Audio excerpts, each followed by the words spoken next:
नमस्कार दोस्तों, DAC study zone में आप सभी का हार्दिक अभिनंदन एवं स्वागत है। आज हम व्यवस्थित क्रम से संबंधित टाइप 4 पढ़ने वाले हैं, जो आपके प्रतियोगिता परीक्षाओं के लिए अत्यंत उपयोगी साबित होगी। बैठक व्यवस्था 3 प्रकार के होते हैं: क्षैतिज क्रम, वृत्ताकार क्रम और ऊर्ध्वाधर क्रम। सवाल को हल करने से पहले कुछ विशेष बातों का हमको ध्यान में रखना पड़ता है। जैसे इस प्रकार के प्रश्न में बैठक व्यवस्था वहीं से प्रारंभ करनी होगी आपको जहां पर बायां, दायां या मध्य का उल्लेख हो। दूसरी बात, विषम संख्या की स्थिति में सम्मुख वाला प्रश्न नहीं पूछा जा सकता। सम संख्या की स्थिति में सम्मुख वाला प्रश्न पूछा जा सकता है। किसी व्यक्ति विशेष के दाएं बाएं बैठे व्यक्ति के संबंध में पूछा जा सकता है, या फिर बाएं से अंतिम छोर या दाएं से अंतिम छोर के व्यक्ति के बारे में पूछा जा सकता है। तो आइए शुरू करते हैं। आज हम पढ़ेंगे सरल रेखी व्यवस्था, जिसमें बायां और दायां तो आपको ध्यान में रखना है। कागज पर जब भी बायां आता है तो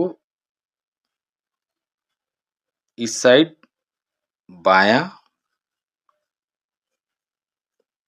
और इधर दायां होता है। उदाहरण है हमारे पास में A B C D E 5 मित्र एक पंक्ति में बैठे हैं और निर्देश है हमारे पास ए सबसे बाईं ओर नहीं है। इसका मतलब है कि सबसे बाईं ओर नहीं है, बाईं ओर तो है लेकिन सबसे अंतिम में नहीं है। दूसरा है सी सबसे दाईं ओर है, मतलब सी दाईं ओर है और अंतिम में है। तीसरा निर्देश है डी ए के तुरंत बाईं ओर है, मतलब ए जहां पे बैठा होगा उसके जस्ट बाईं ओर डी बैठा होगा। बी सबसे बाईं ओर बैठा है, मतलब अंतिम में, बाईं ओर अंतिम में कौन है? बी है। प्रश्न है बीच में कौन बैठा है, हमें बताना क्या है? बीच में बैठे व्यक्ति का। तो हमने शुरू में कहा कि प्रश्न बनाना वहीं से शुरू करेंगे जहां पर दाया बायां का उल्लेख हो।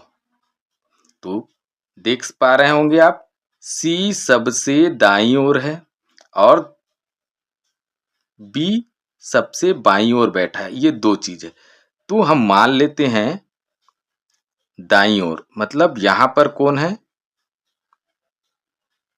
सी, और यहां पर कौन है?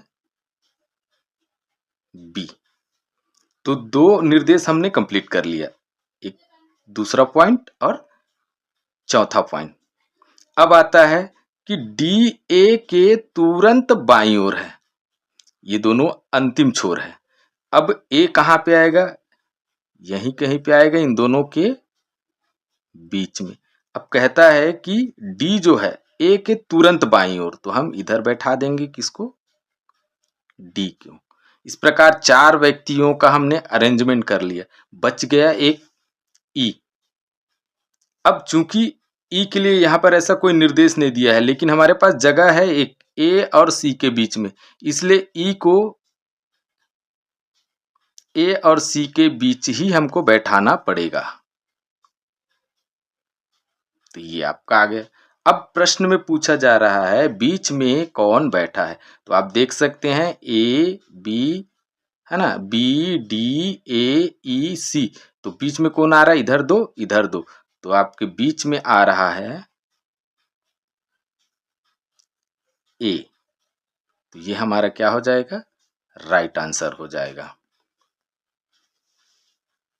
एक बार पुनः फिर से समझ लेते हैं कि इस प्रकार के प्रश्नों में हमको कहां से शुरू करना है। बाईं या दाईं या मध्य का उल्लेख हो, वहीं से इस प्रश्न को बनाना प्रारंभ करना है।